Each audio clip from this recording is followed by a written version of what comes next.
The waitress refused the Sheikh billionaire's tip, but inside the envelope was written in her name. The crystal chandeliers of Lumiere cast golden light across white tablecloths as Emma Carter balanced 3 plates along her left arm with practiced precision. 26 years old, with chestnut hair pulled back in a neat bun and hazel eyes that had seen too much disappointment for her age, she moved through the Manhattan restaurant with quiet efficiency. Her black uniform was immaculate, her smile professional but distant. She had learned long ago that invisibility was a survival skill in places where a single bottle of wine cost more than her weekly rent. Table 12 had been occupied for the past hour by a group that commanded attention without demanding it. 6 men in expensive suits surrounded one figure, who sat at the head like a king holding court. Sheikh Rashid Al-Mansour, though Emma didn't know his name yet, wore his wealth like a second skin. His tailored charcoal suit probably cost more than her entire year's salary. At 48, he had the bearing of someone who had never heard the word no and the sharp eyes of a predator constantly assessing value. Emma approached with their dessert course, setting down each plate with careful precision. The Sheikh watched her with an intensity that made her skin prickle, but she kept her expression neutral. She had served countless wealthy men who looked at service staff like furniture or prey. She refused to be either. "Will there be anything else, gentlemen?" Her voice was steady, professional. The Sheikh leaned back, studying her face as if memorizing it. "You've been attentive all evening. Efficient. That's rare." His accent carried the weight of oil fields and ancient deserts. "I'm simply doing my job, sir." Emma met his gaze briefly, respectfully, then looked away. Eye contact with men like this could be misinterpreted. "And you do it well." He reached into his jacket pocket and withdrew a thick cream-colored envelope. "For your excellent service." Emma glanced at the envelope. It was bulging, clearly containing far more than a standard tip. Something in her chest tightened. She had principles that poverty hadn't managed to erode, and accepting what felt like charity disguised as generosity was one line she wouldn't cross. "Thank you, sir, but that's not necessary. I was simply doing what I'm paid to do." She took a small step back, hands clasped in front of her. The entire table went silent. The Sheikh's associates exchanged glances, eyebrows raised. Apparently, refusing this man's money was not something that happened often, or ever. The Sheikh's expression shifted from casual generosity to sharp interest. "You're refusing?" "With respect, yes. I appreciate the gesture, but I prefer to earn my wages through my work, nothing more." Emma's voice remained calm, but her heart hammered. She couldn't afford to lose this job, but she also couldn't afford to lose herself. For a long moment, the Sheikh simply stared at her. Then, slowly, a smile curved his lips, not warm, but intrigued, like a chess player who had just encountered an unexpected move. "Fascinating." He placed the envelope back in his pocket. "What's your name?" "Emma, sir." "Well, Emma, either very foolish or very principled. I haven't decided which yet." He stood, his height imposing. "But I will find out." The group left shortly after, and Emma returned to her other tables, trying to ignore the trembling in her hands. She didn't know that the Sheikh had paused at the door, looking back at her one more time with an expression that mixed curiosity with something deeper, recognition, perhaps, or the ghost of a memory he couldn't quite place. What Emma also didn't know was that inside the envelope she had refused lay not cash, but papers that would change her life forever. A last will and testament, drafted by the finest lawyers in Dubai, leaving her $300 million and control of the Al-Mansour Humanitarian Foundation. And at the bottom, in elegant script, a single line: "In honor of Sarah Carter, who saved my sister's life and asked for nothing in return." But those revelations would come later. For now, Emma finished her shift, counted her modest tips, and walked home to the cold New York night, unaware that she had just passed the first test of many, and that the Sheikh had already made a decision that would unravel everything she thought she knew about her past, her mother, and her own worth. The game had begun, though only one player knew the rules, and the stakes were higher than Emma could possibly imagine. 3 days passed before the Sheikh returned to Lumiere, and Emma had almost convinced herself that the strange encounter had been a one-time anomaly. She was wrong. He arrived at 8 p.m. on Thursday, alone this time, and requested a table in her section. The hostess, Marie, gave Emma a knowing look as she led him to table 7. "Your admirer is back," Marie whispered. "Whatever you did, he's clearly interested." Emma's stomach knotted. Interest from wealthy men rarely led anywhere good for women in her position. But she squared her shoulders, picked up her order pad, and approached with the same professional demeanor she showed every customer. "Good evening, sir. Welcome back to Lumiere. Emma." He said her name like he had been practicing it. "I was hoping you'd be working tonight. I'm here most evenings. May I start you with something to drink? Macallan, neat. And I'd like to ask you something, if you'll indulge me." He gestured to the empty chair across from him. "Sit." Emma glanced around. The restaurant was only half full, and her manager was in the kitchen. Still, sitting with customers was against policy. "I appreciate the offer, but I'm working, sir. I can't." 5 minutes. I'll make it worth your time."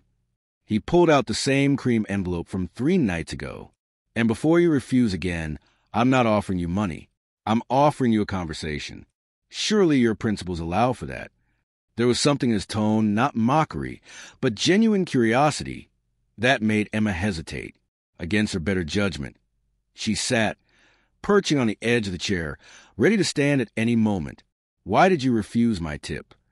The Sheikh leaned forward, elbows on the table. "And don't give me the rehearsed answer about doing your job. I want the truth." Emma met his gaze. If he wanted honesty, she'd give it to him. Because accepting money like that would have made me feel like I was being bought. Like my service, my attention, my smile, like all was for sale to the highest bidder. I'm a waitress, not a commodity. Most people would have taken the money and thought themselves lucky. I'm not most people. "No," he said softly, "you're certainly not." He studied her face with that same intense focus. "You're educated. The way you speak, your vocabulary, your posture. You weren't always serving tables, were you?" Emma's jaw tightened. This was dangerous territory. "My education doesn't change what I do now, but it does make me wonder why you're here. What happened, Emma? What brought a woman like you to a place like this?" "That's personal, sir, and our 5 minutes are up." She stood, smoothing her apron. "May I take your dinner order?" The Sheikh smiled again, that same calculating expression. "The lamb, medium rare. And Emma, I'll be back. I'm a patient man, but I'm also a persistent one. Eventually, you'll tell me your story." "With respect, sir, I doubt that." Emma walked away, feeling his eyes on her back. But the Sheikh was true to his word. He returned the next week, and the week after that. Sometimes alone, sometimes with business associates. He always requested Emma's section, always left a standard 20% tip, never more, never less, as if respecting the boundary she had set. And each time he would ask her questions, small ones at first. Where was she from? Did she enjoy working at Lumiere? Had she always lived in New York? Emma answered with careful vagueness, revealing nothing of substance. But she found herself looking forward to his visits in a way that both confused and alarmed her. There was something about the way he listened, truly listened, that made her feel seen for the first time in years. Not as a waitress, not as a failure, not as the woman whose career had been destroyed by betrayal, just as Emma. Then came the night that changed everything. It was a Friday in late October, and the restaurant was packed with the pre-theater crowd. Emma was juggling 6 tables when she heard raised voices near the entrance. A distinguished older man in traditional Arab dress was clutching his chest, his face pale and twisted in pain. His companion was shouting in rapid Arabic, panic clear in every word. The hostess stood frozen. The manager rushed over, but couldn't understand what was being said. Other diners stared, some pulling out phones to record rather than help. And in the corner, the Sheikh rose from his table, his expression sharp with concern. But Emma was already moving. She reached the man in seconds, gently guiding him to a nearby chair. "Sir, can you hear me? I need you to breathe slowly." She spoke in flawless Arabic, her accent carrying the formal precision of academic study. "Tell me where the pain is. Is it sharp or dull? Does it radiate down your arm? The man's companion stared at her in shock. You speak Arabic? How? I studied Middle Eastern law and politics. Now, please, answer my questions. Does he have a history of heart problems? Yes, angina. His medication. He left it at the hotel. Emma turned to the manager. Call 911 immediately. Tell them possible cardiac event. Patient has history of angina. Then back to the patient in Arabic. Sir, I need you to stay calm. Help is coming. I'm going to loosen your collar. Just focus on breathing with me. In through your nose, out through your mouth. The Sheikh appeared at her side, his face a mixture of surprise and something else. Recognition, perhaps, or vindication. He spoke to the patient in Arabic, reassuring him, while Emma monitored his pulse and kept him calm with the kind of medical knowledge that went far beyond basic first aid. The paramedics arrived within minutes. As they loaded the man onto a stretcher, his companion gripped Emma's hand. You saved his life. Thank you. Thank you. Tears streamed down his face. The paramedics saved his life. I just kept him stable. Emma's own hands were shaking now that the crisis had passed. The restaurant erupted in applause. The manager looked at her with new respect, and the Sheikh stood perfectly still, watching her with an expression that made Emma's breath catch. It wasn't surprise anymore. It was certainty. He approached as the crowd dispersed. Fluent Arabic, medical training, crisis management under pressure. His voice was low, meant only for her. You're not just educated, Emma. You're exceptional, and you're wasting yourself here. I'm surviving here, she corrected, her voice sharp with exhaustion and emotion. There's a difference. Why? The single word carried the weight of all his previous questions. Why is someone with your abilities serving tables instead of, he paused, choosing his words carefully, instead of doing what you were clearly trained to do? Emma looked at him, really looked at him, and saw something unexpected in his eyes. Not pity, not even curiosity anymore. Understanding, as if he knew what it meant to have your life derailed by forces beyond your control. Because sometimes the world decides you're not worthy of your own talents, she said quietly, and no amount of ability can overcome that verdict. The world, the Sheikh said, can be wrong. Can it? Or does it just not care? Emma turned away. I need to get back to work. Emma, his voice stopped her. That envelope I offered you 3 weeks ago, it wasn't money. It was something else entirely. Something I think you deserve to see. I don't want a charity, whatever form it takes. It's not charity. It's a debt, one that's 28 years overdue. He pulled the envelope from his jacket. He had been carrying it all this time, she realized, and held it out. Your mother's name was Sarah Carter. She was a humanitarian lawyer who worked in crisis zones. And in 1997, she saved my sister's life during a diplomatic incident in Lebanon. I never got the chance to thank her. She died before I could. Emma froze. The restaurant noise faded to white static. How do you know about my mother? Because I've been looking for her family for 28 years. And 3 weeks ago, when you refused my money with the same principled stubbornness she showed when she refused payment for saving Amira, I knew you were Sarah's daughter. His eyes held hers. Take the envelope, Emma. Read what's inside. And then decide if you still think I'm offering charity. With trembling hands, Emma took the envelope. It was heavier than she expected, thick with papers. She looked at the Sheikh, questions crowding her throat, but he simply nodded. Read it at home. Take your time. And when you're ready, come find me, because your mother saved my family, and I intend to honor that debt by helping you reclaim everything that was stolen from you. He placed a business card on top of the envelope. Everything, Emma. Your career, your reputation, your future. All of it. He left before she could respond, and Emma stood in the middle of Lumiere, holding an envelope that suddenly felt like it weighed 1,000 pounds.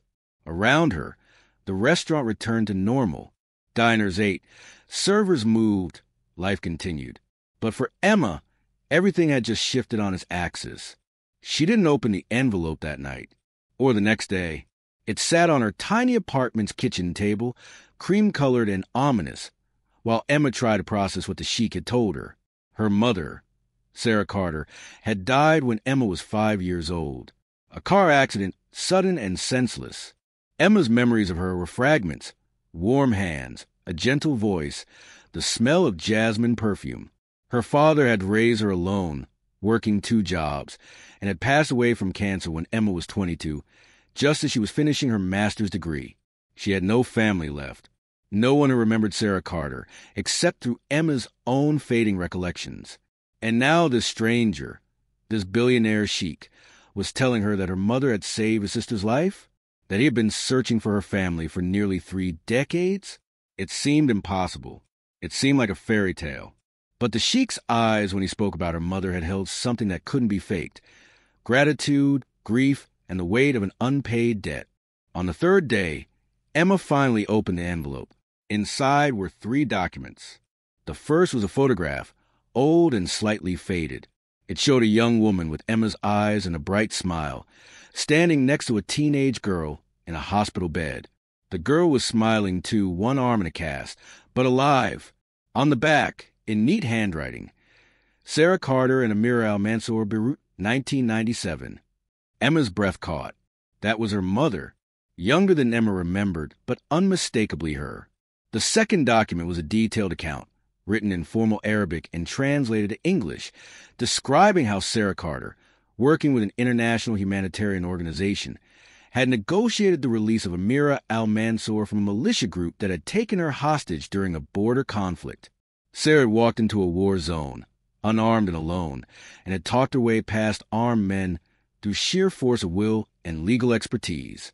She had saved Amira's life and had refused all payment, saying that saving lives was not a transaction, but a moral obligation.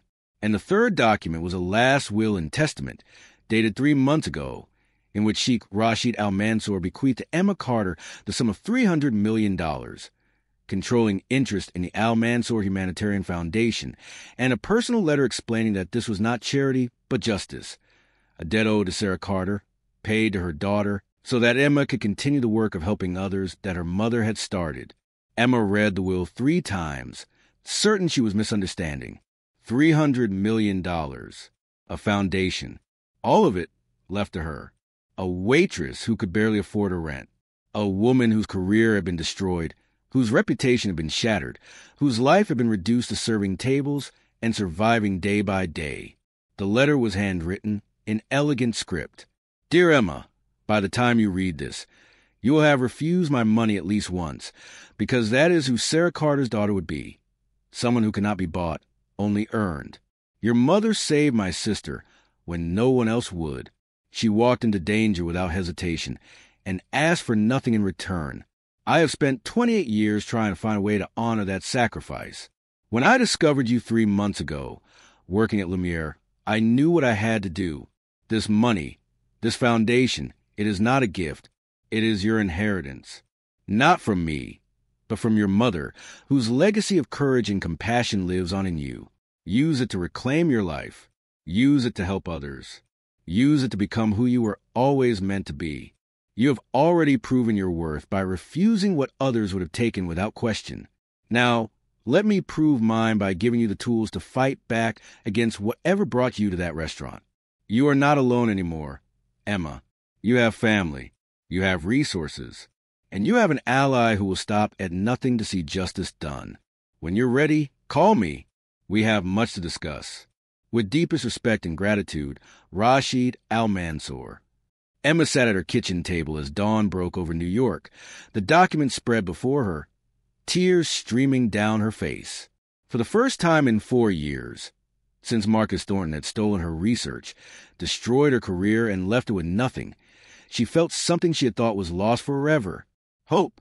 But hope was dangerous. Hope could be crushed. And Emma had learned the hard way that trusting powerful men, even ones who seemed sincere, was a risk she couldn't afford to take. Still, as she picked up the Sheikh's business card and traced the embossed letters with her finger, she couldn't help but wonder, what if this was real?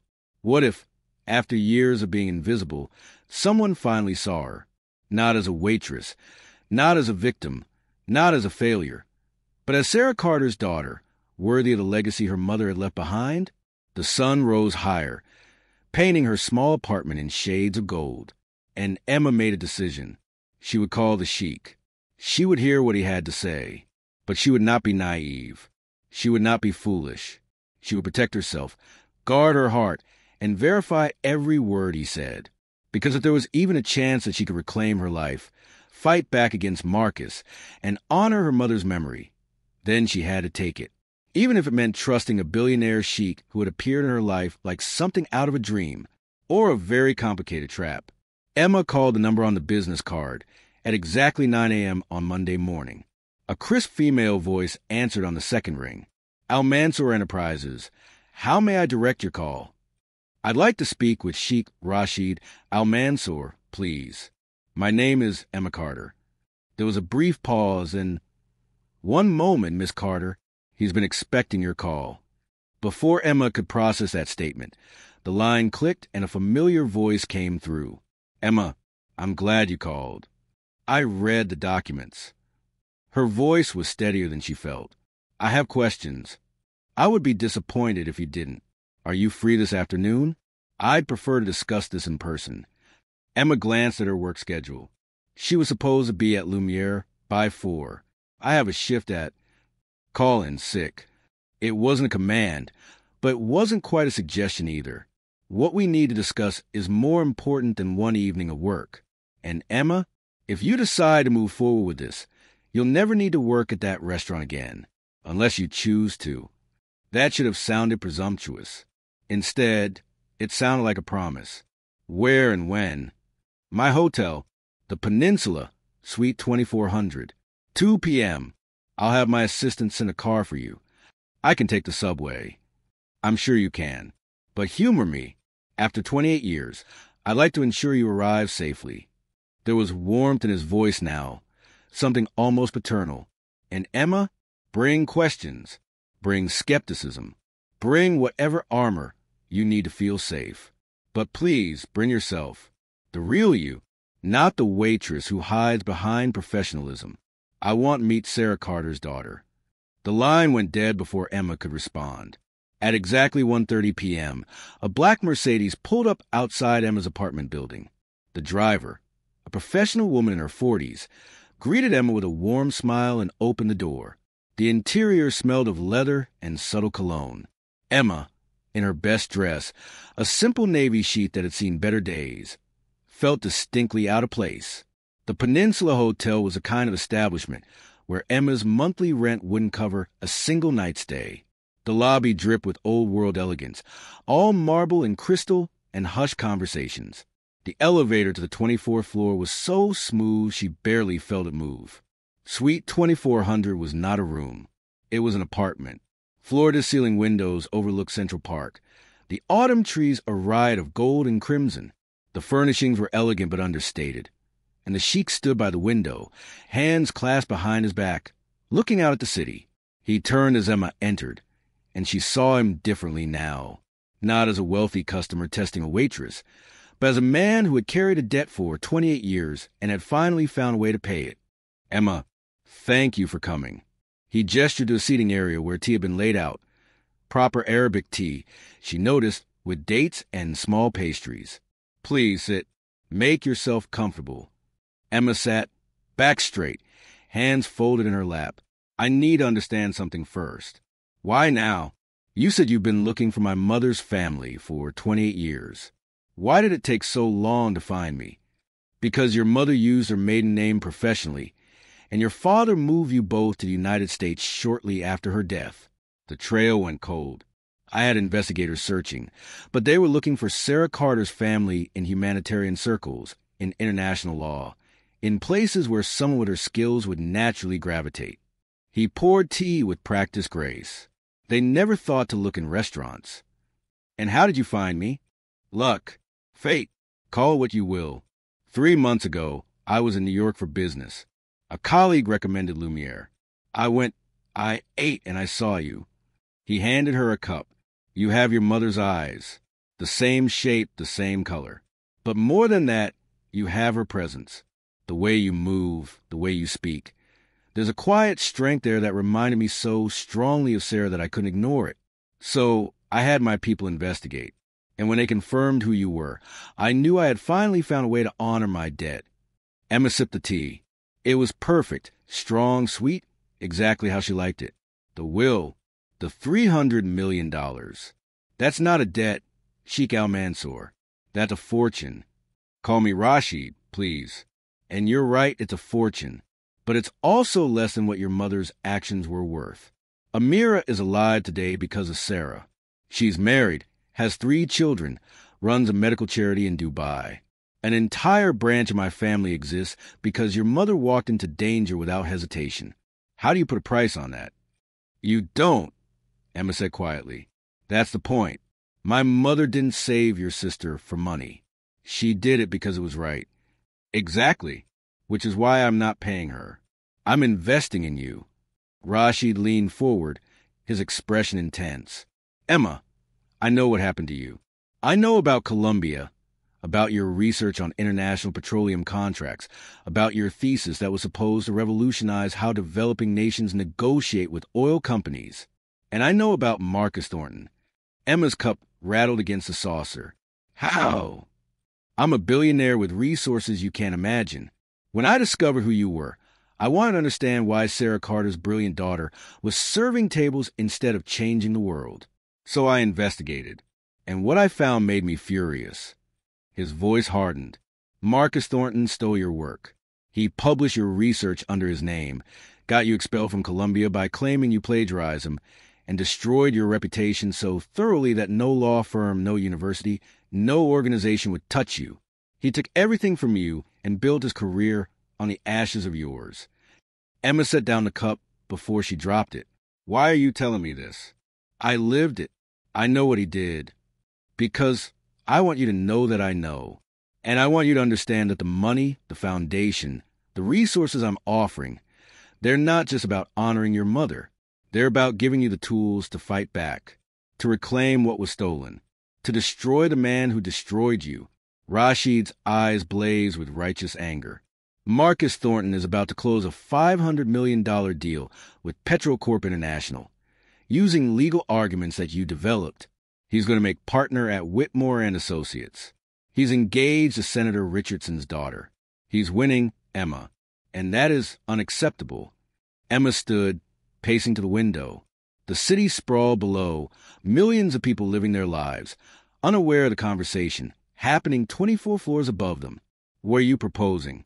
That I use your money to sue him? To expose him? He has powerful friends. Rashid. He's protected. So are you? Now. Rashid joined her at the window. I have the best lawyers in the world. I have investigators who can find evidence that's been buried for years. I have connections in every major law firm, every university, every government agency that matters. And most importantly, I have something Marcus Thornton doesn't have. What's that? The truth, and a witness who's willing to testify. Rashid pulled out his phone, scrolled through messages, and showed her a name. Dr. Patricia Mendez. She was your thesis advisor at Columbia. She knew your work was original. She knew Marcus stole it. But she was pressured by the university administration to stay silent because Marcus's father donated $10 million to the law school. She's been carrying that guilt for 4 years, and she's ready to come forward. Emma's heart hammered. Patricia would testify against Columbia, against Marcus. She will if you ask her to, if you're willing to fight. But Emma, I need you to understand something. Rashid turned to face her fully.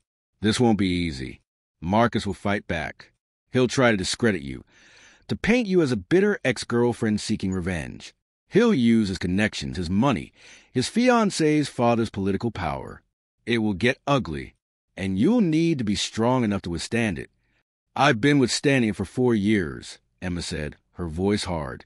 I've been invisible, dismissed, treated like I'm worthless. I've served food to people who wouldn't even look at me.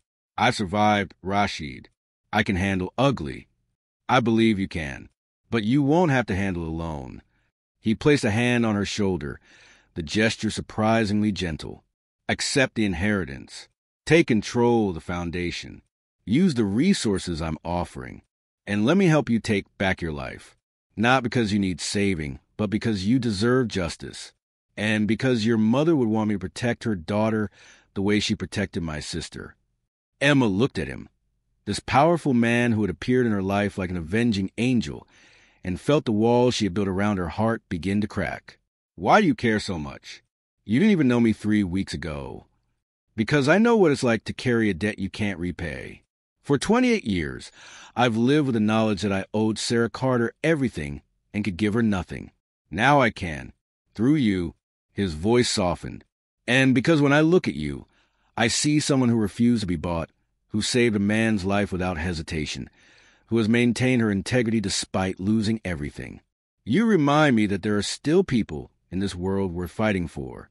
Let me fight for you, Emma, the way your mother fought for Amira. The tears came then, hot and unstoppable. Emma turned away, embarrassed. But Rashid simply handed her a handkerchief and waited. When she finally composed herself, she faced him with red eyes and a determined expression.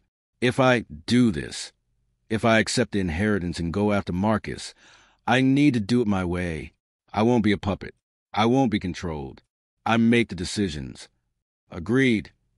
And I need to verify everything. The will, the foundation, the money. I need lawyers of my own to review it all. I'll provide you with a list of independent counsel. Choose whoever you trust. And if this is some elaborate scheme to control me or manipulate me, then you walk away with $300 million and I never contact you again. Rashid smiled. Emma, I'm not your enemy. I'm not Marcus Thornton. I'm someone who wants to see justice done and a debt repaid. That's all. Emma studied his face, looking for deception, for hidden motives, for any sign that this was too good to be true. But all she saw was sincerity, determination, and something that looked almost like hope. Okay, she said finally. I'll do it. I'll accept the inheritance. I'll fight back. But Rashid, if you betray me, if this turns out to be another trap, I will make you regret it. I may not have your money or your power, but I have nothing left to lose, and that makes me dangerous. Rashid's smile widened. Good. Marcus Thornton should be terrified, because Sarah Carter's daughter is about to remind the world exactly who she is. They shook hands, and Emma felt the shift in her reality like tectonic plates moving beneath her feet. She was no longer just a waitress surviving day by day. She was an heiress with resources, an ally with power, and a mission that burned in her chest like righteous fire. Marcus Thornton had stolen her work, her reputation, and her future. Now, with Rashid's help, she was going to take it all back. And she was going to make sure the entire world knew the truth. The game had changed. And this time, Emma was playing to win. The next 3 weeks were a whirlwind of lawyers, accountants, and investigators. Rashid had been true to his word. He provided Emma with a list of independent legal counsel, and she chose Margaretchen, a fierce litigation attorney with reputation for taking on powerful opponents and winning. Margaret reviewed the will, the foundation documents, and every aspect of Rashid's offer with a fine-tooth comb. It's legitimate, Margaret said during their third meeting, her tone almost disappointed that she couldn't find any hidden traps. The money is real, the foundation is real, and there are no strings attached. You'll have complete control once the inheritance is processed. I've never seen anything like this, Emma. This man is essentially giving you a fortune and asking for nothing in return. He's paying a debt to my mother, Emma explained, though even she still struggled to fully believe it. Well, your mother must have been extraordinary, because this is unprecedented. The inheritance process took time. There were legal procedures, tax implications, and a mountain of paperwork. But Rashid's lawyers expedited everything, and within 2 weeks, Emma Carter went from a waitress living paycheck to one of the wealthiest women in New York. She quit her job at Lumiere. The manager was disappointed but understanding, especially when Emma left a $5,000 tip for her fellow servers. She moved out of her cramped apartment and into a modest but comfortable brownstone in Brooklyn.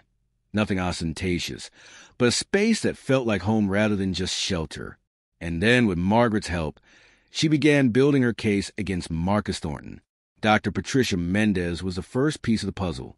Emma met her at a quiet cafe in the village, and the moment she saw her former advisor, for years of anger and betrayal came flooding back.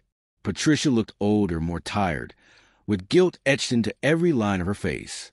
"Emma," Patricia said, her voice breaking, "I'm so sorry. I should have fought for you. I should have stood up to the administration. I was a coward."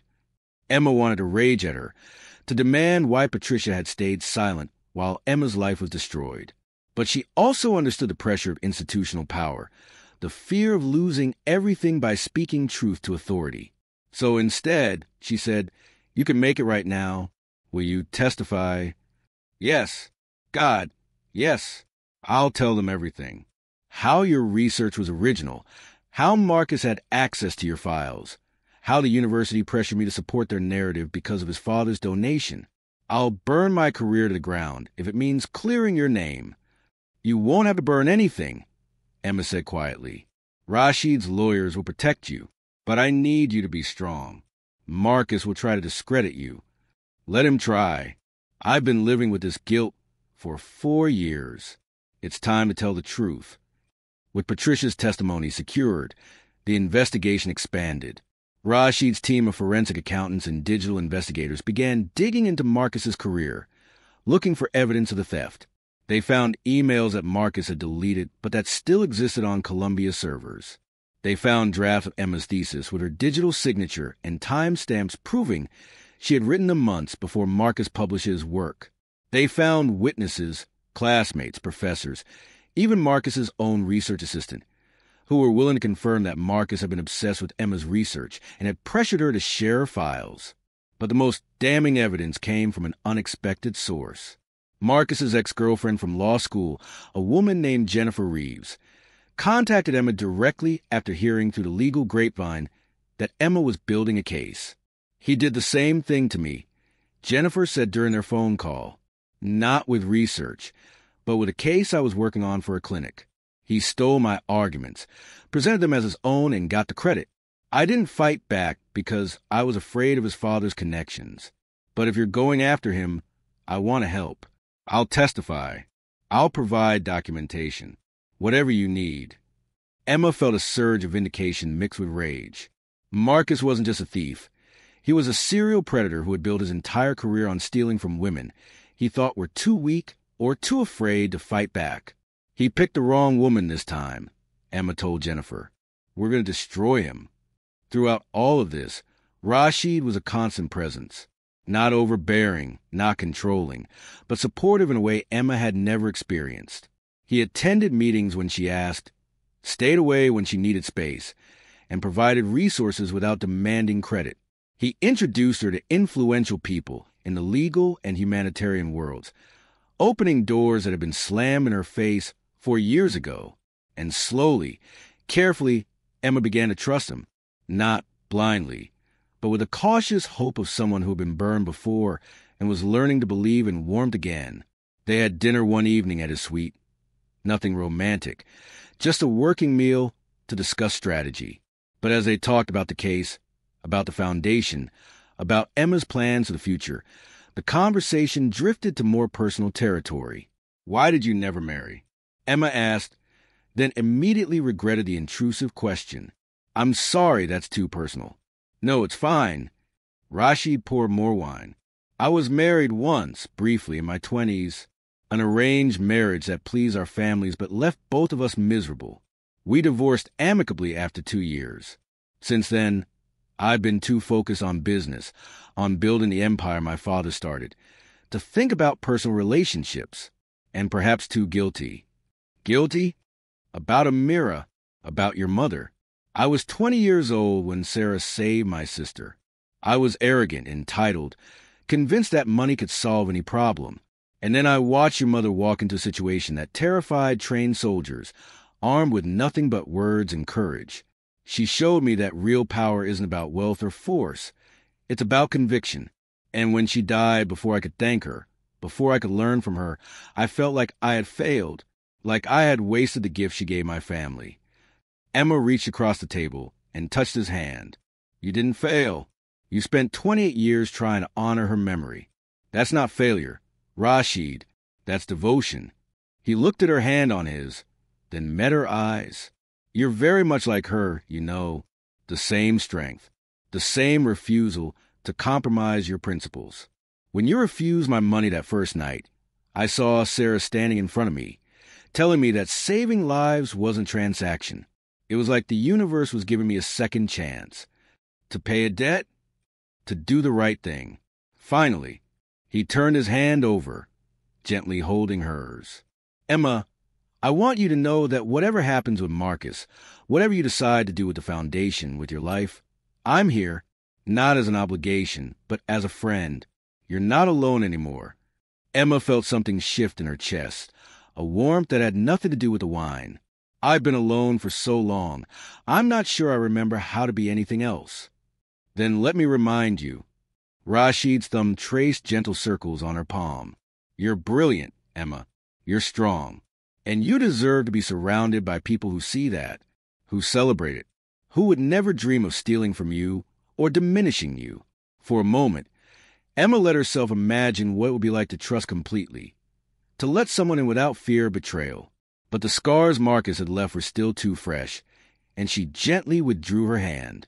I'm not ready, she said softly, for anything beyond friendship. I need to focus on the case, on rebuilding my life. I can't afford distractions. I understand. Rashid's expression held no disappointment, only patience. And I'm not going anywhere. When you're ready, if you're ever ready, I'll be here. Until then, you have my friendship, my support, and my absolute commitment to seeing justice done. Emma smiled, feeling safer than she had in years. Thank you, Rashid, for everything. Thank you, Mother. I'm just keeping a promise. But as Emma left Peninsula that night, walking through the cool autumn air toward her new home, she couldn't help but wonder if Rashid's feelings were purely about honoring a debt. The way he looked at her, the gentleness in his touch, the protective fury in his voice when he spoke about Marcus, it all suggested something deeper. And if she was being honest with herself, she felt it too, the pull toward him, the sense of safety in his presence, the way her heart beat faster when he smiled. But she had been wrong about Marcus, had trusted him completely, and had paid a devastating price.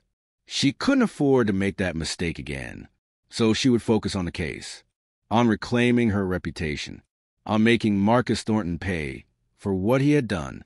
And if, when the dust settled, there was still something between her and Rashid, well, she would deal with that when the time came. For now, she had a war to win, and she was finally armed for battle. The confrontation began not with a lawsuit, but with a letter. Margaret Chin drafted it with surgical precision, outlining every piece of evidence they had against Marcus Thornton, every witness willing to testify, every document proving that he had stolen Emma's research.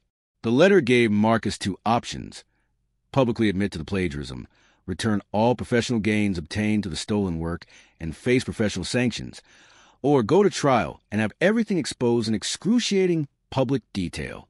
The letter was delivered to Marcus's office at Whitmore and Associates on a Monday morning.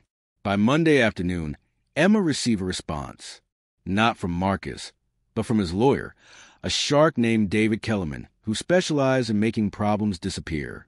Miss Carter, Kellerman's voice oozed false sympathy over the phone. I understand you're going through a difficult time. Financial struggles can make people desperate, can make them believe in fantasies.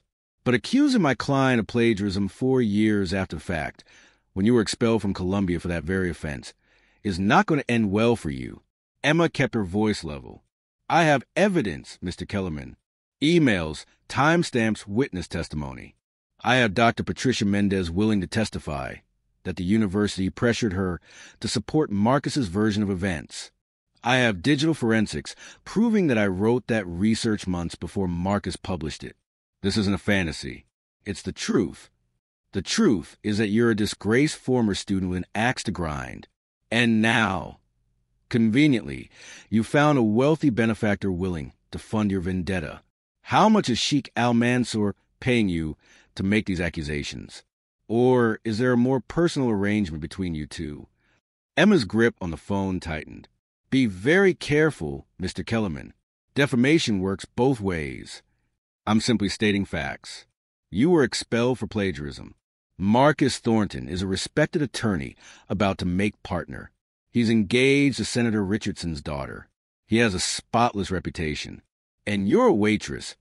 Excuse me, a former waitress who's suddenly wealthy and making wild accusations. How do you think that will play in court? I think it will play exactly as the evidence dictates. But if Marcus wants to avoid a public trial, he knows what he needs to do. Admit the truth, make restitution, and face the consequences. Otherwise, I'll see him in court. You're making a mistake, Miss Carter. Marcus has resources you can't imagine. He has friends in very high places. If you pursue this, he will destroy you. Again. He can try.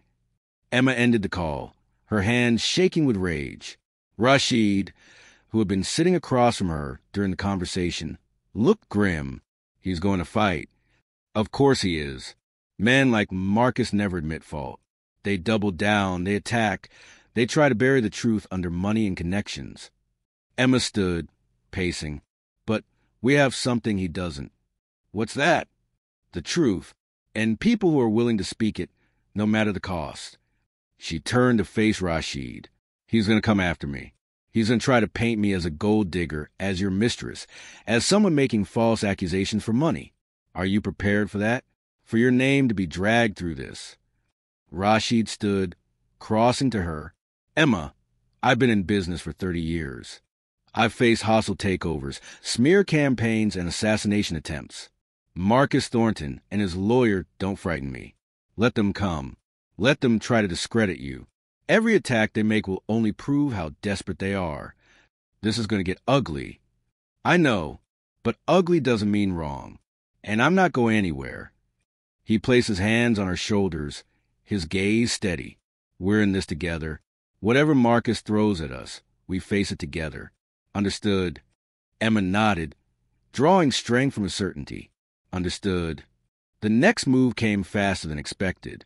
2 days later, Emma received a call from a reporter at the New York Times. Miss Carter, I'm working on a story about your allegations against Marcus Thornton. Would you like to comment? Emma's blood ran cold. How did you hear about this? An anonymous source provided documents suggesting you're making false plagiarism claims against Mr. Thornton, funded by a wealthy foreign national. The source also provided information about your expulsion from Columbia and suggested that you're engaged in a romantic relationship with Sheikh Al-Mansour in exchange for financial support. Would you like to respond to these allegations? Marcus was trying to control the narrative, to paint Emma as a liar and a gold digger before she could present her evidence. It was a smart move and a vicious one. Everything you've been told is a lie, Emma said carefully. I have extensive evidence proving that Marcus Thornton stole my research and destroyed my career. I'm happy to provide that evidence to you, along with witness testimony from multiple sources. As for Sheikh Al-Mansour, he's a family friend who's supporting my case because he believes in justice. There is no romantic relationship, and I'm not being paid to make these accusations. I'm seeking to clear my name and hold Marcus accountable for theft and fraud. Can you provide that evidence? Through my attorney, yes, Margaretchen at Chun and Associates. She'll give you everything you need. The reporter paused. Miss Carter, if what you're saying is true, this is a major story. But I need to warn you, Marcus Thornton has powerful friends. If you're lying, they will destroy you. I'm not lying, and I'm not afraid of Marcus Thornton or his friends. The truth is on my side. The article ran 3 days later, and it was more balanced than Emma had feared. The reporter had done her homework, interviewing Patricia Mendez, reviewing the digital evidence, and presenting both sides of the story. The headline read, Former Columbia student claims plagiarism, presents new evidence against rising attorney. The response was immediate and explosive. Social media erupted with opinions. Some people believed Emma, calling Marcus a thief and demanding investigation. Others dismissed her as a bitter ex-girlfriend seeking revenge. Marcus's fiancée, Vanessa Richardson, posted a statement defending him and calling Emma's accusations baseless and malicious. But the most important response came from Columbia University. Faced with new evidence and the threat of a lawsuit, the university announced that it would be reopening Emma's case and conducting an independent investigation into the plagiarism allegations. It was a victory, but a small one. The real battle was just beginning. Marcus, cornered and desperate, began his counterattack. He gave interviews painting himself as the victim of a vindictive woman who couldn't accept her own failures. He suggested that Emma had always been unstable, that she had pursued him romantically and had become obsessed when he rejected her.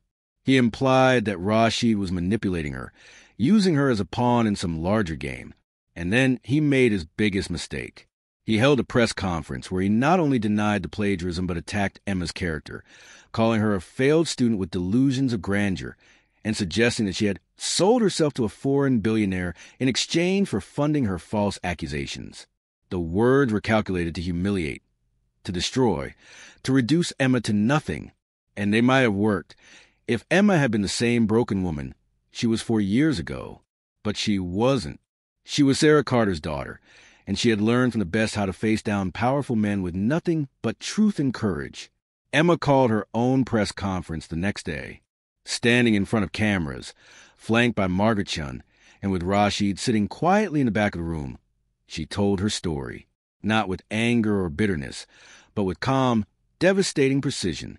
She presented the evidence, emails, timestamps, witness statements. She explained how Marcus had stolen her work, how the university had covered it up, how her life had been destroyed while Marcus built his career on her stolen research. She addressed his personal attacks directly, stating that she had never pursued him romantically, that their relationship had been purely professional, and that his attempt to paint her as obsessed or unstable were desperate lies from a man facing exposure. And then she said something that made headlines around the world. Marcus Thornton didn't just steal from me. He stole from every woman who trusted him, who worked with him, who believed he was a colleague rather than a predator. I'm not the only one. And now that I have the resources to fight back, I'm making sure that every woman he's wronged has a voice. This isn't about revenge. It's about justice. And it's about making sure that men like Marcus Thornton can never again destroy someone's life and get away with it. The room erupted with questions, but Emma simply thanked them and left, her head high, her message delivered. The response was seismic. 3 more women came forward within 24 hours, each with stories of Marcus stealing their work, their ideas, their credit. Jennifer Reeves gave a detailed interview about how Marcus had plagiarized her case arguments. A former colleague described how Marcus had taken credit for her client development strategies. The pattern was undeniable. Marcus's carefully constructed reputation began to crumble. Whitmore and Associates put his partnership on hold pending investigation. Senator Richardson's office released a statement saying that Vanessa was reconsidering her engagement in light of recent revelations. Columbia's investigation accelerated, and the university's president gave a public statement acknowledging that serious questions had been raised about how Emma's case had been handled. But Marcus wasn't done fighting. Cornered and desperate, he made one final, vicious move. He released private emails between him and Emma from their time at Columbia. Emails that he claimed proved they had been in a romantic relationship and that Emma had willingly shared her research with him. The emails were real, but the context was a lie. Yes, Emma had shared her research with Marcus because he had been her study partner, because she had trusted him, because that's what colleagues do. And yes, some of the emails were friendly, even warm, because they had been friends before he betrayed her. But Marcus presented them as evidence of a romantic relationship gone wrong, as proof that Emma was a scorned woman seeking revenge. And for a moment, the narrative shifted. Maybe she was lying. Maybe this was personal. Maybe Marcus was the victim after all. Emma sat in her brownstone, reading the headlines, feeling the familiar weight of despair settling over her. She had fought so hard, had presented so much evidence, and still Marcus was managing to twist the truth, to make people doubt her. He's winning, she said to Rashid, who had come over as soon as the emails were released. He's making people believe him.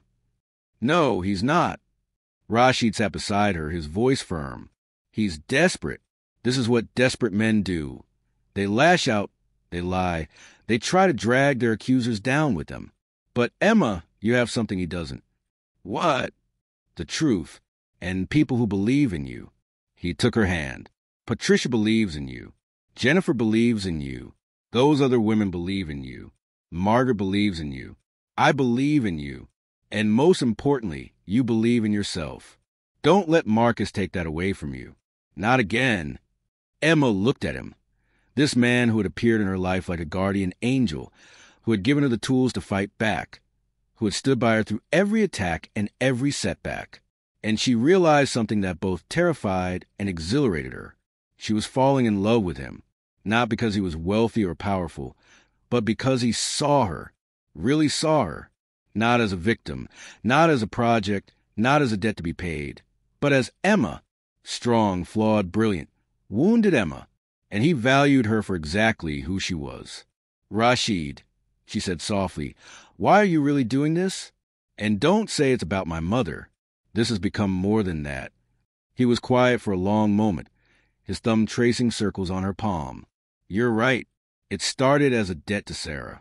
But Emma, somewhere along the way, it became about you, about seeing you reclaim your life, your power, your future, about watching you stand up to a man who tried to destroy you and refusing to back down.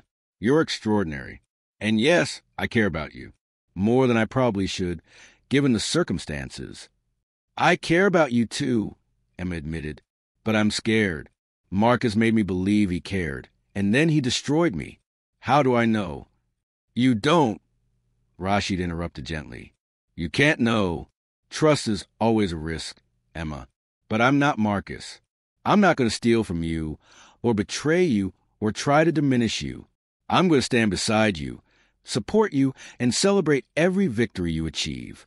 And if you need time to believe that, I'll wait. I'll wait as long as it takes."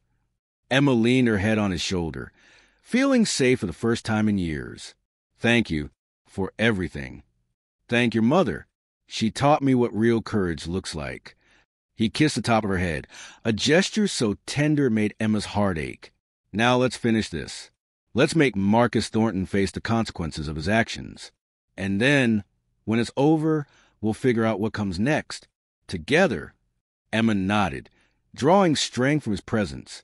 Marcus had released those emails thinking they would destroy her.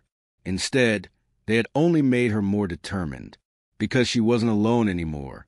She had allies, resources, and most importantly, she had herself, the real Emma, not the broken woman Marcus had tried to create. The war wasn't over, but Emma was ready for the final battle. And this time, she was going to win. The final confrontation came not in a courtroom, but in an arbitration hearing, a private proceeding that would determine the truth once and for all. Columbia University, facing mounting pressure and potential lawsuits, had agreed to reopen Emma's case and conduct a formal investigation. The hearing would include testimony from all parties, presentation of evidence, and a binding decision from a panel of 3 independent arbitrators. Marcus fought the arbitration, demanding a public trial where he could use his connections and media presence to his advantage. But Margaret Chun had outmaneuvered him, getting Columbia to agree to arbitration as a condition of avoiding a massive lawsuit. Marcus was trapped, forced to face Emma's evidence in a setting where his charm and his father's money couldn't save him. The hearing took place over 3 days in a conference room at Columbia's law school. Emma sat at one table with Margaret and a team of associates. Marcus sat at another with David Kellerman and his own legal team. The arbitrators, 2 retired judges and a law professor with impeccable credentials, sat at the front, their expressions neutral. The first day was devoted to Emma's case. Margaret presented the evidence methodically, building an irrefutable timeline. She showed emails where Marcus had asked Emma to share her research for feedback. She presented digital forensics, proving that Emma's thesis drafts existed months before Marcus published his version. She called witnesses who testified that Marcus had been obsessed with Emma's work and had pressured her to collaborate. And then Patricia Mendez took the stand. "I knew Emma's work was original," Patricia said, her voice steady despite the tears in her eyes. "I had supervised her research for 2 years. I knew every argument, every citation, every innovative idea. And when Marcus published his paper, I recognized it immediately as Emma's work. But when I tried to speak up, I was called into the dean's office and told that Marcus's father had just donated $10 million to the law school. I was told that making accusations against Marcus would be career suicide and that I should let it go. So I did, and I've regretted it every day since." Kellerman tried to discredit her, suggesting she was biased in Emma's favor or seeking attention. But Patricia didn't waver. She presented her own documentation, notes from meetings with Emma, drafts she had reviewed, emails where she had praised Emma's innovative approach to international petroleum law. The evidence was overwhelming. Jennifer Reeves testified next, describing how Marcus had stolen her case arguments. Then came two other women with similar stories. A pattern emerged. Marcus Thornton was a serial plagiarist who targeted women he thought were too vulnerable or too afraid to fight back. By the end of the first day, Marcus looked shaken. His lawyer looked furious. And the arbitrators looked increasingly convinced. The second day was Marcus's turn to present his defense. Kellerman tried to paint Emma as a bitter ex-girlfriend, presenting the emails Marcus had released as evidence of a romantic relationship. But Margaret was ready. She called Emma to the stand and let her explain the context of every email, showing that they were professional communications between study partners, not romantic correspondence. "Marcus and I were friends," Emma said calmly. "I trusted him. I shared my work with him because that's what colleagues do. And he betrayed that trust by stealing my research and destroying my career. Those emails don't prove a romantic relationship. They prove that I was naive enough to believe he was a decent person." Kellerman tried to rattle her, asking invasive questions about her relationship with Rashid, suggesting she was being manipulated or paid to make false accusations. But Emma didn't flinch. "Sheikh Al-Mansour is supporting my case because he believes in justice. He knew my mother, who saved his sister's life. He's honoring her memory by helping me. There is no romantic relationship, no financial arrangement beyond the inheritance he left me in his will. An inheritance I didn't even know about until after I refused his money. If you're trying to suggest I'm lying for profit, you're wasting everyone's time. I'm here because Marcus Thornton stole from me, and I want the world to know the truth." The arbitrators asked their own questions, probing, testing, looking for inconsistencies. But Emma's story never wavered because it was the truth. And truth, unlike lies, doesn't need to be remembered or maintained. It simply is. Marcus himself took the stand on the afternoon of the second day. He was polished, confident, playing the role of the wrong professional. He denied everything, claiming that his research was original, that Emma had plagiarized him, that she was making false accusations out of jealousy and spite. But then Margaret did something brilliant. She presented evidence that Marcus's own lawyer didn't know existed. A recording from a conversation between Marcus and one of his associates, made by a whistleblower at Whitmore and Associates who had grown disgusted with Marcus's behavior. In the recording, Marcus bragged about how he had borrowed Emma's research, how he had played the game better than she did, and how his father's money had made the problem disappear.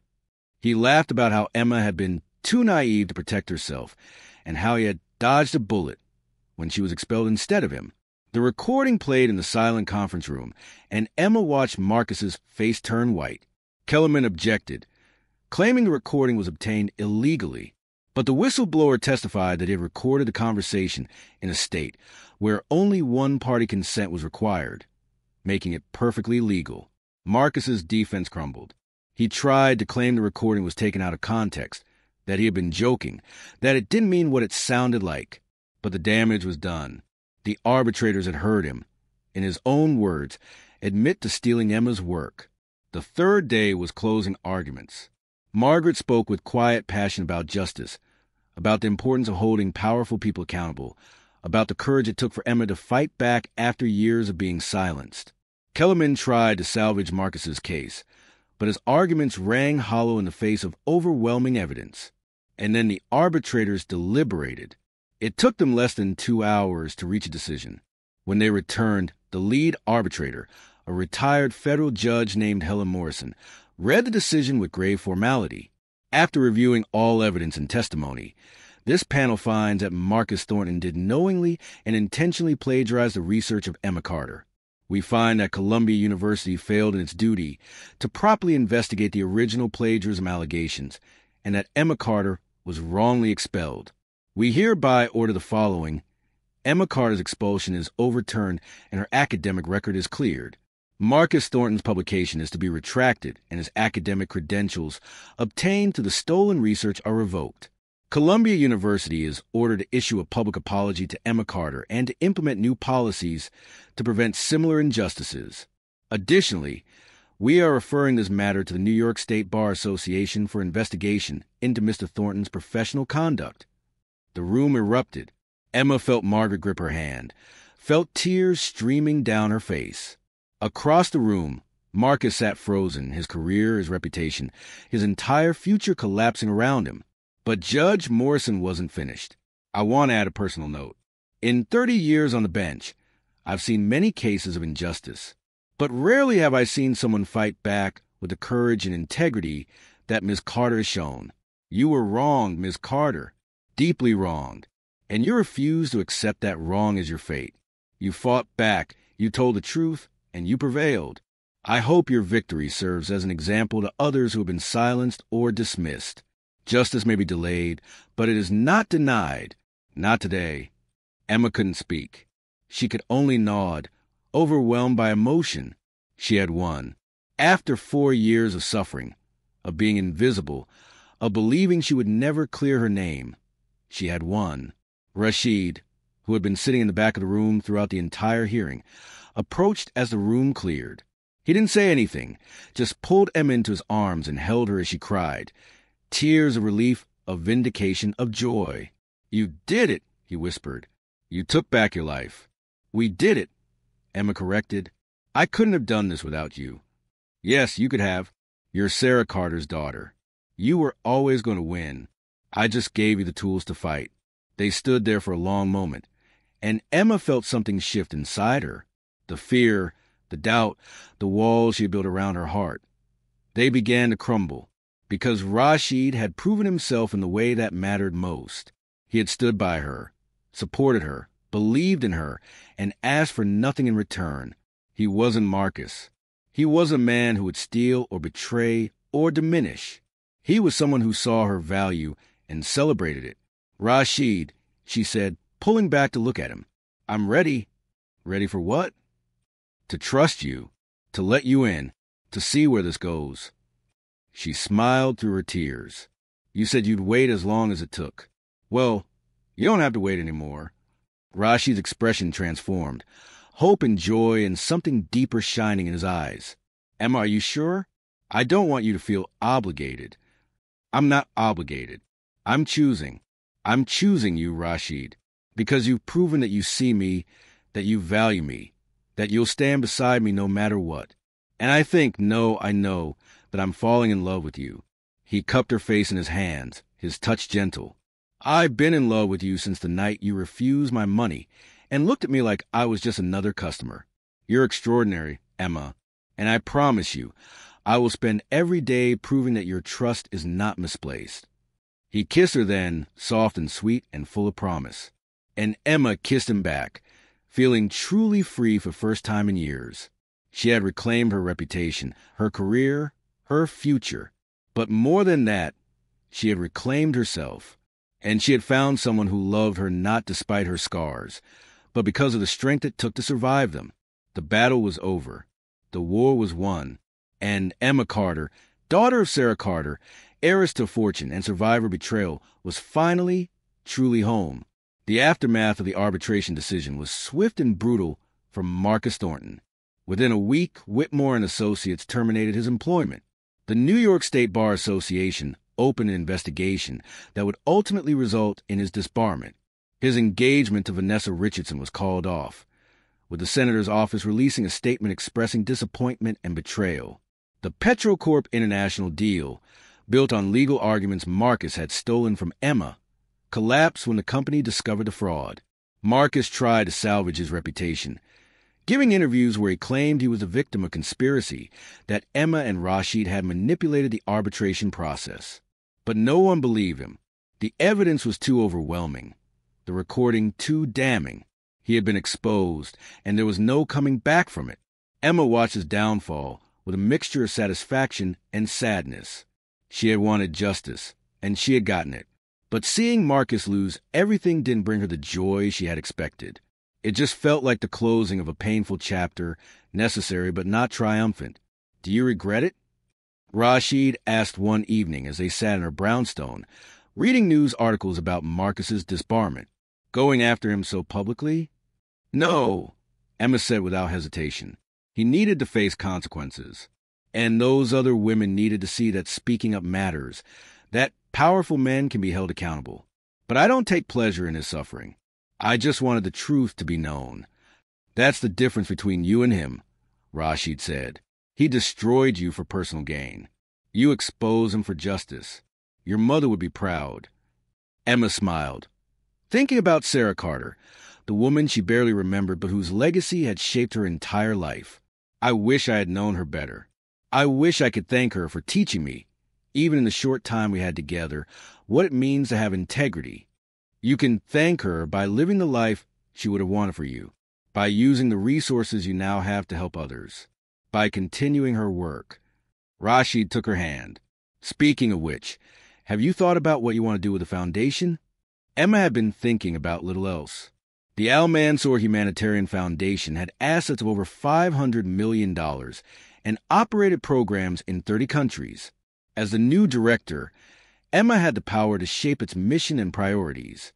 It was an overwhelming responsibility and an incredible opportunity. I want to focus on legal aid for people who can't afford representation, Emma said. People who are facing injustice, but don't have the resources to fight back. I want to create a network of lawyers who will take on cases pro bono, who will stand up to powerful people and corporations on behalf of the powerless, like my mother did. That's perfect, Rashid said, and I'll support you in any way I can. The foundation is yours, Emma. Use it to change the world. Over the next few months, Emma threw herself into the work. She hired a team of dedicated lawyers and activists.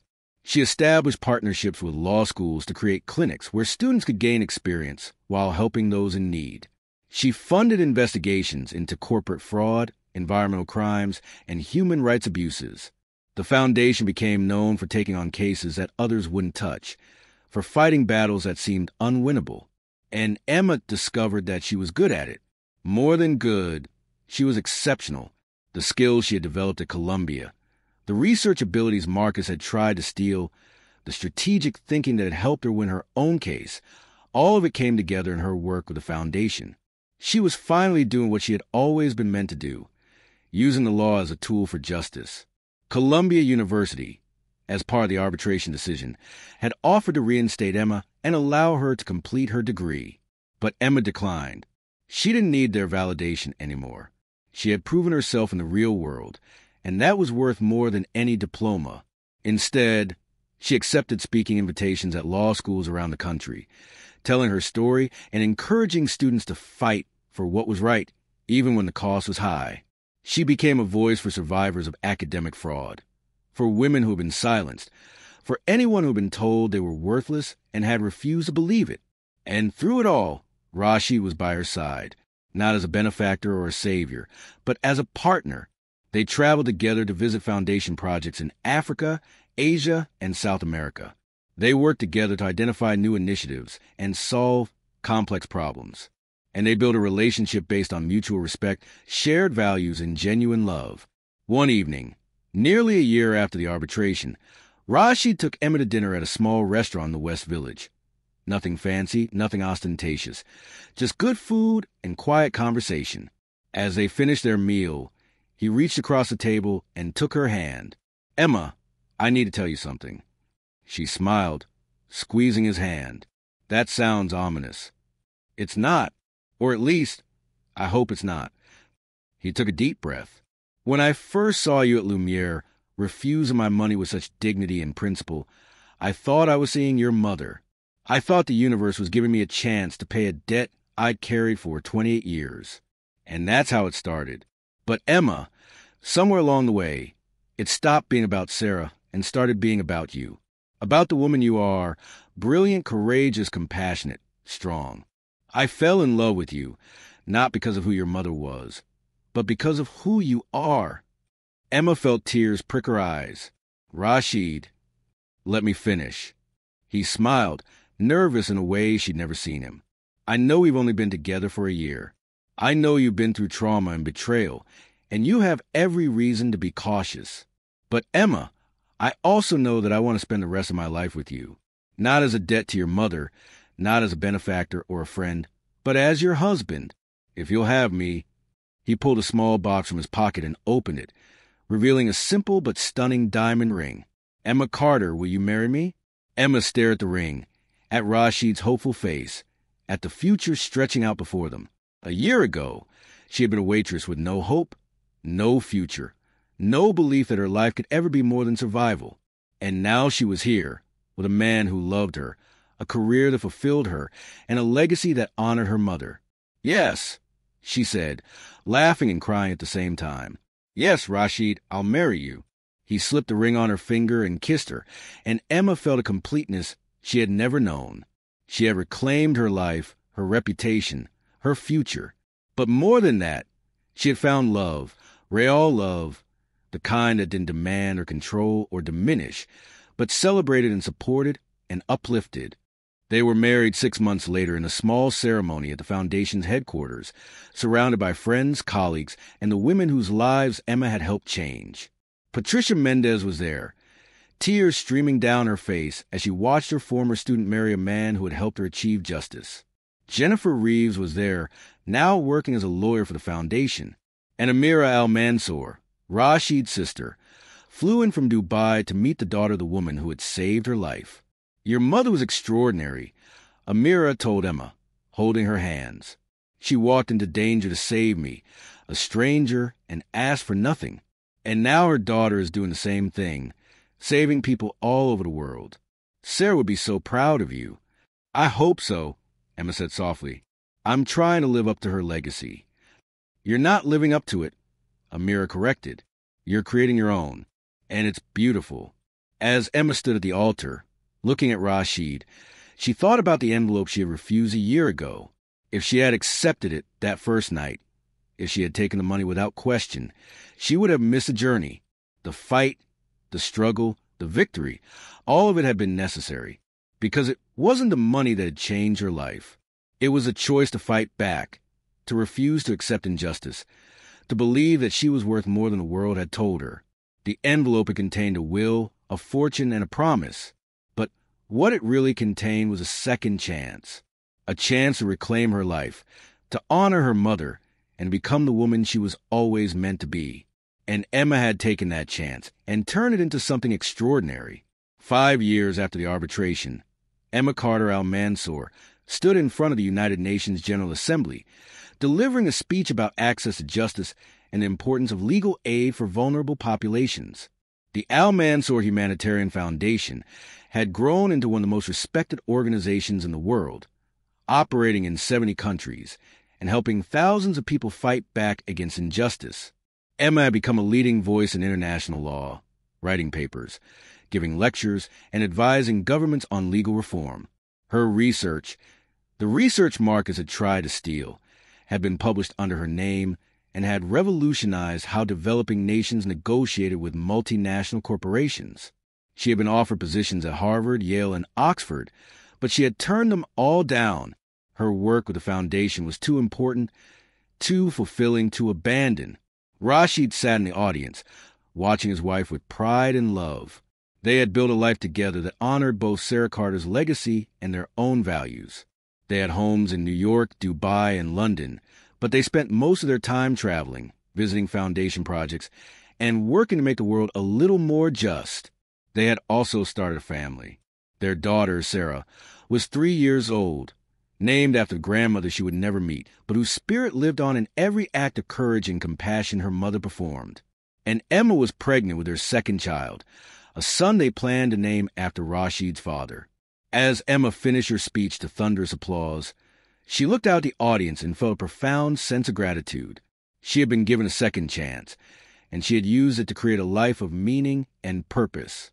She had taken the pain of betrayal and transformed it into a mission to help others.